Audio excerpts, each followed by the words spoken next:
بسم اللہ الرحمن الرحیم، السلام علیکم ورحمۃ اللہ وبرکاتہ۔ اللہم صلی علی محمد وآل محمد، رب اشرح لی صدری ویسر لی امری واحلل عقدۃ من لسانی یفقہوا قولی، آمین۔ خواتین حضرات، آپ دیکھ رہے ہیں ایک ٹیلی ویژن سے رمضان کا اسپیشل ٹرانسمیشن، جو انشاءاللہ تعالی روز آپ رمضان کے اندر 4 بجے سے لے کے 7 بجے تک دیکھیں گے۔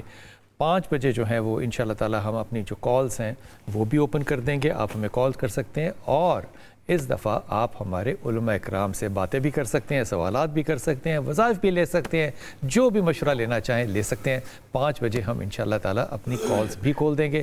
ہمارے پاس کچن بھی ہوگا، قوالی بھی ہوگی۔ قوالی جو ہے وہ حسنین فیاض کریں گے۔ حسنین بہت شکریہ آپ کا۔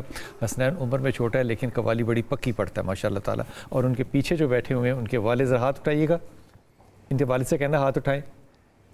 یہ والد ہیں آپ کے، یہ دادا ہیں آپ کے، اور ان کی عمر تقریباً 80+ ایئرز ہے، اور یہ باقاعدہ تالی بجاتے ہیں اور قوالی پڑھتے ہیں۔ اور ہمارے ساتھ کچن میں ہوں گی شیف طیبہ الطاف۔ السلام علیکم طیبہ، السلام علیکم، خیریت سے ہیں بیٹا؟ الحمدللہ میں ٹھیک ہوں۔ اور جناب ہمارے پاس مہمان ہوں گے، اور پھر ہم روزانہ کوشش کریں گے کہ آپ کے ساتھ کوئی حدیث یا کوئی واقعہ بھی ڈسکس کیا جائے، اور پھر آپ کے ساتھ اس کے بعد ایک سرپرائز جو ہے وہ بھی ہم نے رکھا ہے ایز اے گیسٹ کے طور پہ، لیکن ظاہر وہ بھی ایک مذہبی ٹاپک پر ہی بات ہوگی۔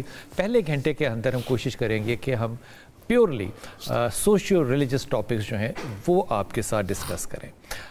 ہمیشہ کی طرح انتہائی محترم ڈاکٹر سید ضیاء اللہ شاہ بخاری صاحب ہمارے ساتھ۔ السلام علیکم۔ اور میں بخاری صاحب سے سب سے زیادہ متاثر ہوں کہ یہ سارا سال جو ہے جب ہم ان کو بلاتے ہیں تو یہ ساہیوال سے بائی روڈ آتے ہیں، اور کمال حصہ ہے خدا کی قسم، وہ جو 10 منٹ کا اپنا حصہ ڈالنا ہوتا ہے، کیا بات، اللہ اس کا اجر دے سکتا ہے۔ جناب انتہائی محترم امریکہ سے آئے ہوئے، یہ تعارف یہ بنتا ہے ان کا کہ امریکہ سے آئے ہوئے ہمارے مہمان جو ہیں شام الہی ظہیر بھائی، السلام علیکم۔ وعلیکم السلام، اللہ کا۔ آج بھی شک تھا کیونکہ سوشل پیجز کے اوپر آپ کی امریکہ کی ہی ابھی تک کانفرنس نہیں، میں پچھلے جمعے آ چکا تھا۔ پچھلے جمعہ میں نے آ کے کیسا رہا؟ بہت اچھا رہا، اللہ کے کامیاب رہا الحمدللہ ماشاء اللہ تعالیٰ۔ اور انتہائی محترم علامہ حسین اکبر بھائی ہمارے ساتھ ہیں۔ علامہ صاحب السلام علیکم، خیریت سے ہیں آپ لوگ؟ الحمدللہ، شکر خدا۔ حضور اگر غور کیا جائے نا تو آج کی میں بات کہہ رہا ہوں، طیبہ آپ کو شاید حیرت ہو یا پتہ نہیں نہ ہو، ڈیفنس کے اندر بہت بڑا سٹور جو کہ کھانے پینے کی پرچون کی دکانیں، آپ پتہ ہے وہ دکانیں نہیں رہیں، وہ سٹور بن چکی ہیں۔ وہ سٹور میں صبح گیا تو 9 سے 10 جو ہوتا ہے اس کو کہتے ہیں وہ گولڈن پیریڈ یا کچھ اس طرح کی چیز، کہ اس میں نا وہ دے دیتے ہیں، کنسیشن دیتی ہیں 5-10%۔ تو میں 9 بجے چلا گیا تو انہوں نے کہا جی 9 بجے جو ہے وہ سب سامان مل سکتا ہے، گوشت نہیں مل سکتا، گوشت آپ کو 10 بجے کے بعد ملے گا۔ وہ 10% والی بھی بات ختم ہو گئی۔ کین یو امیجن کہ 1 کلو گوشت کتنے کا آج؟ میں نے جو گوشت خریدا تھا رمضان سے پہلے وہ 3700 روپے کا چھوٹا گوشت تھا 1 کلو، اور 1 کلو اتنا سا ہے، وہ میرے ہاتھ میں آ جاتا ہے۔ آج اس کی قیمت تھی 4000 روپیہ۔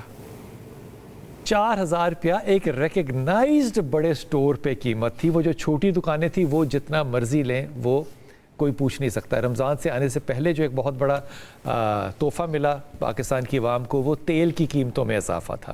جب تیل کی قیمت میں اضافہ ہوتا ہے تو ہر شے خورشن وہ قیمت اس کی بڑھ جاتی ہے، لیکن ہم نے تیل کی قیمتوں کے کم ہوتے ہوئے، ان کی قیمتیں کم ہوتے ہوئے کبھی نہیں دیکھی، میں نے تو آج تک نہیں دیکھی ہیں، بڑھتی ہوئی ضرور دیکھی ہیں۔ اب یہ کم کب ہوں گی اللہ عالم، لیکن انتہائی ادب کے ساتھ، اور یہ ہاتھ باندھ کے میں یہ بات آپ سے عرض کر رہا ہوں، گھر میں جو سٹاف ہے وہ آج منڈی گیا تھا۔ منڈی میں جو چیز 425 روپے کی کلو تھی، وہ جو سستے بازار ہیں وہاں پہ وہ 225 کی تھی۔ 200 روپے کم مارجن پہ کون مائی کا لال ہے جو سودا بیچتا ہے؟ میری سمجھ سے باہر ہے یہ بات۔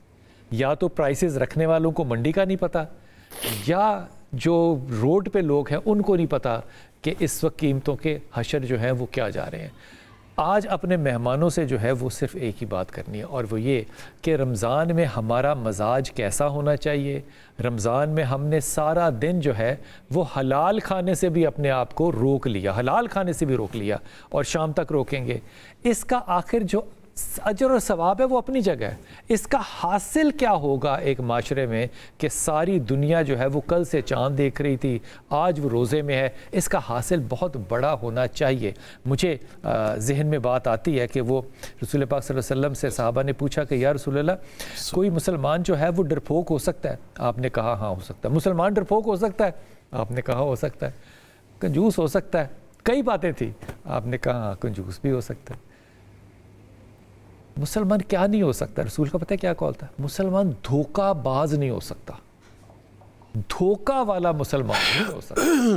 اس پہ پھر کنٹینیوشن دیکھیں کہ جب وہ بازار میں جا رہے تھے ظہر کے بعد کی نماز کے بعد میرے نبی بازار میں نکلے تو وہ اناج میں ہاتھ ڈالا تو اندر سے سیلا تھا، باہر سے خوش تھا، تو اس نے کہا کہ رات کو بارش ہوئی تھی، یہ وہ جو بھی بات کی۔ آپ نے کہا ہے نہیں، یہ دھوکہ نہیں دے سکتے، جو دھوکہ دے گا وہ ہم میں سے نہیں ہے۔ اس پہ بہت سی باتیں ہم عکس کرتے ہیں۔ میں جو بات عکس کرتا ہوں نا وہ یہ کہ مجھے نہیں اپنی طبعی زندگی میں یاد کہ جمعے کے بعد علماء کرام جو ہیں وہ بازاروں میں گئے ہوں اور انہوں نے دیکھا ہو کہ سودے کیسے بک رہے ہیں۔ جو سنت رسول تھی وہ علماء کرام نے ترک کر دی۔ لیکن بہرحال آج یہ بات کریں کہ جناب انتہائی محترم ہمارے ہیں کرشی والے، ان لوگوں نے ہیمپر دیا ہے ایک اپنا، جو کہ جس کے اندر ان کے پروڈکٹس جو ہیں وہ ہوں گے، اور وہ پروڈکٹس جیتنے کا طریقہ یہ ہے کہ آپ اس سوال کا جواب ہمیں ہماری ٹیلی فون لائن پہ کال کر کے دے دیں گے۔ زیادہ صحیح سوال ہوئے تو ہم انشاءاللہ تعالیٰ آپ سے قرآن اندازی کے بعد پوچھ لیں گے، جو نکلے گا قرآن اندازی میں اس کو ہیمپر ملے گا، بائی پوسٹ ان کے گھر تک پہنچ جائے گا۔ حضرت ابراہیم علیہ السلام کو آگ میں ڈالا گیا تھا، اور یہ خاص بادشاہ ہے جس کے دور کا یہ ذکر ہے۔ کس کے حکم پہ؟ وہ کون سا بدبخت تھا جس کے حکم پہ حضرت ابراہیم علیہ السلام کو آگ میں ڈالا گیا تھا؟ جس دن حضرت ابراہیم علیہ السلام کی زندگی کی بات کریں گے تو یہ واقعہ بھی سارا آپ سے ضرور عرض کروں گا۔ اس سوال کا جواب دینا ہے وہ بادشاہ کون تھا، وہ ظالم بادشاہ کون تھا جس کے حکم پہ حضرت ابراہیم علیہ السلام کو آگ میں ڈالا گیا تھا۔ اور یہ آگ کی جگہ کو تصور نہ کیجیے گا کہ یہ کوئی کہانی ہے، یہ آج بھی جگہ جو ہے وہ آرکائیوز کے اندر موجود ہے اور کئی کلومیٹر لمبی اور چوڑی ہے۔ شاہ صاحب آپ سے شروع کر لیتا ہوں، آپ کی کیا توقع ہوتی ہے کہ رمضان میں آپ بھوکے رہتے ہیں، پیاسے رہتے ہیں، اور حلال کو بھی اپنے اوپر آپ جو ہے وہ روک دیتے ہیں؟ میں حرام نہیں کہہ رہا، روک دیتے ہیں آپ اپنے اوپر، اس سے حاصل کیا کرنا چاہتے ہیں اجر و ثواب کے سوا؟ بسم اللہ الرحمن الرحیم۔ قوا انفسکم واہلیکم نارا۔ خداوند متعال نے اپنی مخلوق پر جب روزوں کو فرض کیا تو صاحبان ایمان کو مخاطب مومن کہہ کے پکارا۔ خود اس میں سوال ہے کہ مومن ایک بہت بڑا مقام ہے، بہت درجہ، یا ایھا الذین آمنوا، قرآن کریم میں جہاں بھی صاحبان ایمان کو مخاطب کیا گیا ہے تو انسان تو سمجھتا ہے کہ شاید میں مومن ہو چکا ہوں تو مجھے اور کیا چاہیے، لیکن اس روزے کا فلسفہ جو قرآن کریم نے بیان فرمایا وہ ماضی کا حوالہ دے کہ کتب علیکم الصیام کما کتب علی الذین من قبلکم، صرف آپ پر یہ فریضہ واجب نہیں ہوا بلکہ آپ سے پہلوں پر بھی تھا، لہٰذا کوئی نئی چیز آپ پر فرض نہیں کی جا رہی، لہٰذا گھبرانے کی ضرورت نہیں ہے۔ کیوں؟ کما کتب علی الذین من قبلکم لعلکم تتقون۔ اب تتقون کے معنی بہت سے علماء کر دیتے ہیں اسے ڈرنا، لیکن حقیقت میں اللہ کی نافرمانی سے بچنا، اس میں سارے معنی آ جائیں۔ ہر طرح کی نافرمانی، ہر قسم کی نافرمانی سے بچنا، اس کو تقویٰ کہتے ہیں۔ گناہ نافرمانی ہے، گناہ ظاہر ہے کہ گناہ اور ثواب کی تعبیرات جو ہیں وہ تو اسلام نے ہمیں سمجھانے کے لیے کہا ہے۔ اگر اس کا یوں ترجمہ کر دوں کہ ثواب کا مطلب ہر فائدہ مند چیز جو انسان کو فائدہ پہنچاتی ہے، اور گناہ کا مطلب ہر وہ نقصان دہ چیز جو اگر کوئی انسان مرتکب ہو تو اس کو وہ نقصان پہنچاتی ہے، اور نقصان کے بھی دو پہلو، دنیا میں بھی ہو سکتا ہے، آخرت میں بھی ہو سکتا ہے۔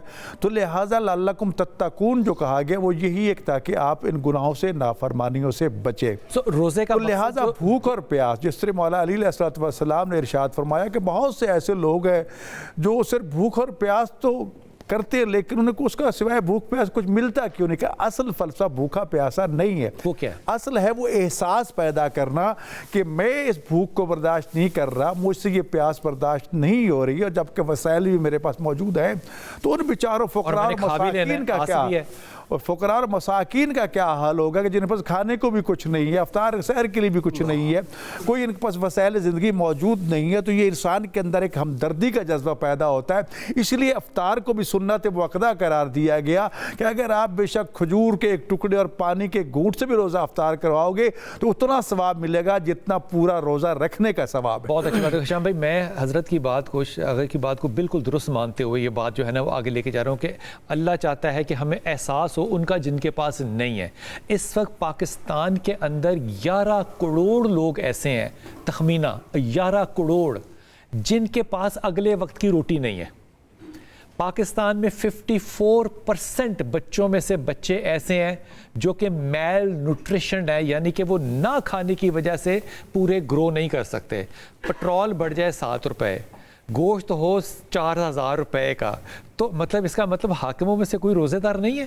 بسم اللہ الرحمن الرحیم۔ بلال بھائی، بنیادی طور پہ جو آپ کا سوال ہے یہ بڑا اہم ہے اور اس کی طرف میں آتا ہوں، لیکن میں یہ بات کہتا ہوں کہ یہ جو علامہ صاحب نے بات کی ہے، جو آپ سوال پوچھ رہے ہیں، یہ بھی رمضان کے مہینے کی جزیات ہے۔ رمضان ایک پورا پیکیج ہے، ٹھیک، اس کی بہت سی جزیات ہیں، ان میں سے ایک جز یہ ہے کہ لوگوں کا پیٹ بھی بھرنا ہے، ٹھیک۔ لیکن جو رمضان کا بنیادی فلسفہ جو انہوں نے کہا کہ تقوی اختیار کرنا ہے، اور رسول اللہ کی حدیث سے یہ بات ثابت ہے، من لم یدع قول الزور والعمل به فلیس للہ حاجۃ ان یدع طعامہ وشرابہ۔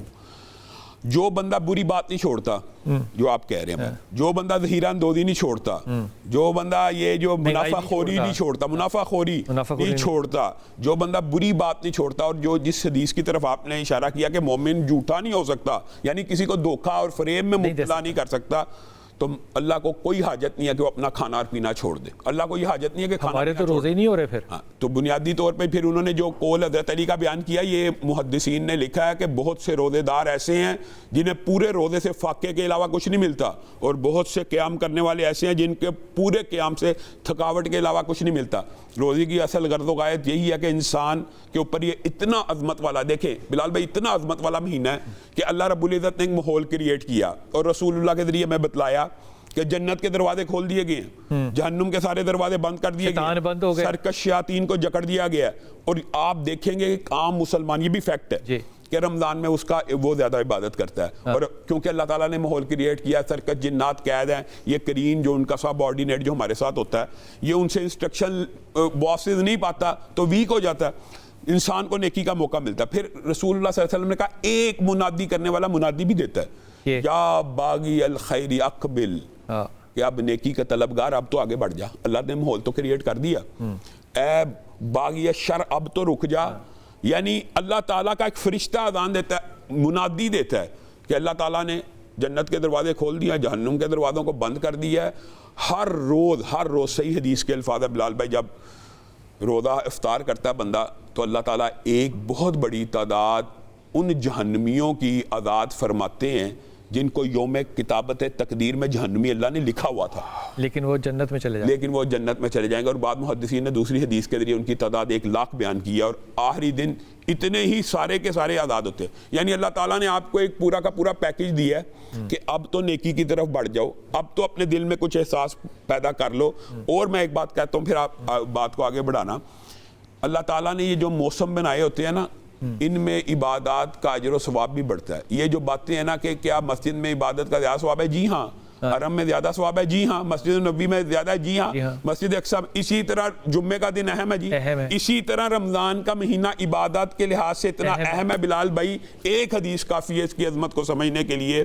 رسول اللہ صلی اللہ علیہ وسلم نے ایک انصاری خاتون کو کہا تھا، اور اسی خاتون کے بارے میں دیگر روایات بھی ملتی ہیں، رسول اللہ صلی اللہ علیہ وسلم نے، یہ خاتون رسول اللہ کے ساتھ حج نہ کر سکی، تو رسول اللہ صلی اللہ علیہ وسلم نے کہا جب رمضان آئے گا تو تو عمرہ کر لینا، تو تو نے میرے ساتھ سمجھ حج کر لیا اور میرے ساتھ کیے گئے حج کی قضا ادا کر لی۔ اب مجھے ایک بات بتائیں، ایک عمرہ رمضان کے اندر نفلی عبادت، فردی عبادت، اور ایسی فردی عبادت جو رسول کے ساتھ ہو، جو رسول اللہ صلی اللہ علیہ وسلم کے ساتھ ہو، اس کے اجر تک پہنچ جاتی ہے۔ تو میں اور آپ کیوں اس مہینے سے غافل رہیں، کیوں ہمارا دل بھی اس کے اندر نیکی کے اعمال کرنے کو نہ کرے۔ اب جو آپ نے حکمرانوں کی بات کی ہے، میں یہ کہتا ہوں کہ ان کو اس بات کے اوپر غور کرنا چاہیے جس کی طرف علامہ صاحب نے کہا کہ روزہ دار رکھتا ہے، بھوک پیاس وہ کاٹتا ہے، لیکن آپ اور میں اس کے منہ میں کھجور ڈال دیں، اس کے اجر کا حصے دار بن جاتے ہیں، اس کے اجر میں بھی کمی نہیں، پورے کا پورے روزے کا اجر ہمیں مل گیا۔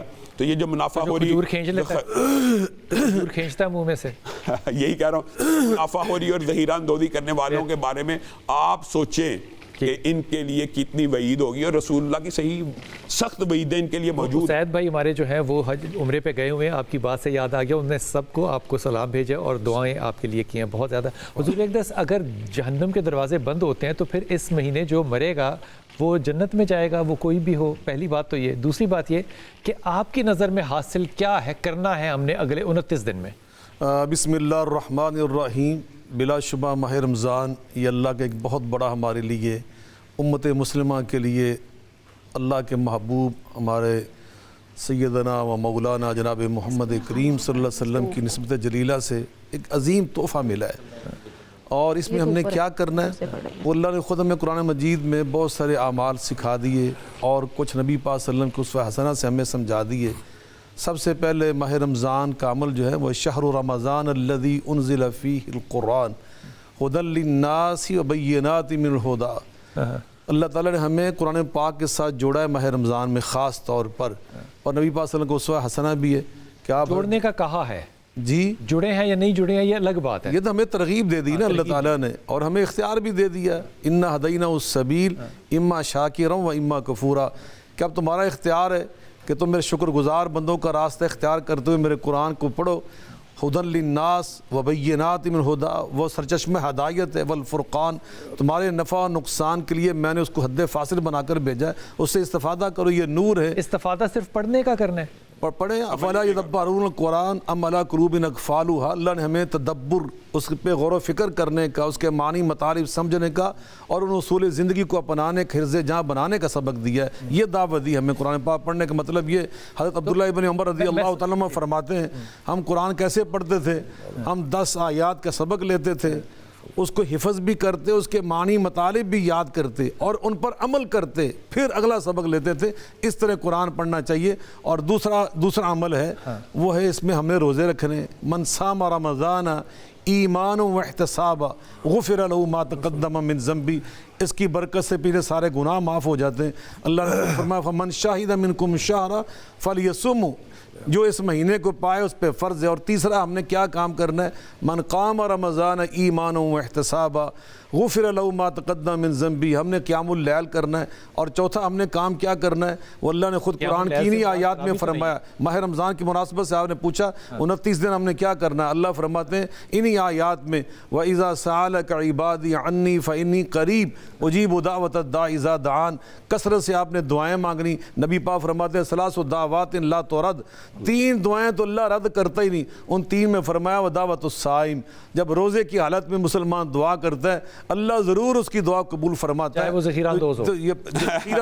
یقیناً یہ ہمارے برے اعمال ہیں، اس کے بارے میں نبی پاک نے فرمایا جو نجائز رزق والے نا وہ بیت اللہ میں دعا کرے نا انا یستجاب لک، نبی پاک فرماتے ہیں آسمان سے آواز آتی ہے لا لبیک ولا سعدی، شرانہ پسند ہی نہیں ہمیں۔ میں طیبہ کے پاس جاؤں گا، لیکن آپ سے تینوں سے واپس آ کے پوچھوں گا۔ شاہ صاحب نے فرمایا ہے کہ آپ نے قرآن پڑھنا ہے، اللہ نے کہا ہے، اور اس کو تدبر کے ساتھ اور سمجھ کے پڑھنا ہے، اس کا اجر و ثواب ہے۔ تو ہم تو رات کو جو 20 یا 8 پڑھتے ہیں ہم تو صرف سن کے آ جاتے ہیں، ہم نے تو نہ سمجھا نہ سننے کا بھی ثواب ہے، وہ ثواب ہے، لیکن وہ جو اگر ایک شخص جو ہے وہ سمجھ رہا ہے اور ایک ہی آیت پڑھ رہا ہے اور ایک شخص جو ہے وہ پارا پورا سن رہا ہے، صرف دونوں کے اندر تقسیم یہ ہوگی کہ اس کے شاید کردار میں تکمیل زیادہ پاسبل ہے۔ واپس آؤں گا طیبہ، آپ کیا کر رہی ہیں آج؟ جی پہلے تو بلال بھائی تھینک یو سو مچ، آپ نے انوائٹ کیا مجھے۔ میں سمجھتی ہوں کہ پورے سال میں میرے سے کوئی نیکی ہوئی ہے جو مجھے آپ کے ساتھ کام کرنے کا بسم اللہ الرحمن الرحیم۔ اور آج ہم بنا رہے ہیں اورنج ڈیلائٹ۔ Orange delight? جی بالکل، کیونکہ اورنج تھوڑے دن میں جو ہے وہ بالکل غائب ہو جائیں گے، تو میں نے کہا آج ذرا زیادہ اورنج سے چیزیں بنائیں۔ اور ڈرنک جو ہے وہ بھی ہم اورنج لیمونیڈ بنا رہے ہیں، اس کے ساتھ ریشمی چکن کڑھائی ہے اور کریمی فجیتا۔ یہ ریشمی سے کیا مطلب ہوتا ہے چکن؟ اس کو ہم ذرا کریمی ٹیکسچر اس کا کریں گے نا، تو اس لیے پھر وہ ہم اس کو یہ نام دیا ہے۔ اور ساتھ کریمی جو ہے وہ فجیتا رولز ہے۔ واہ واہ، اور یہ اس کے ساتھ ہم تلوں والے کلچے کھائیں گے انشاءاللہ تعالی؟ Very good. وہ یہ آپ کو سامنے ڈبے جو پڑے ہوئے ہیں آپ نے ان کا نہیں بتایا؟ ہمارے اسپانسرز جو ہیں اس میں سبروسو ہے، اور سبروسو کے میں چکن سموسے اور چکن کچوری جو ہے وہ فرائی کر رہے ہیں۔ چکن کچوری بھی ہوتی ہے؟ جی بالکل ہوتی ہے، اور بڑی مزیدار ہے۔ وہ میں آپ کو عطا کروں گا، وہ بھی سب کے لیے نا، جو کہ میں آپ کو نہیں دوں گا بالکل بھی انشاءاللہ تعالیٰ۔ وہ نور کے وائس چانسلر صاحب ہیں، وہ تشریف لائے تھے ایک دفعہ، تو انہوں نے آج مجھے میسج کیا کہ آپ اپنا مجھے لوکیشن بھیجیں، میں نے آپ کے لیے نا اپنے گاؤں سے کنو آیا بہت، تو وہ مہمانوں کو دینے ہیں۔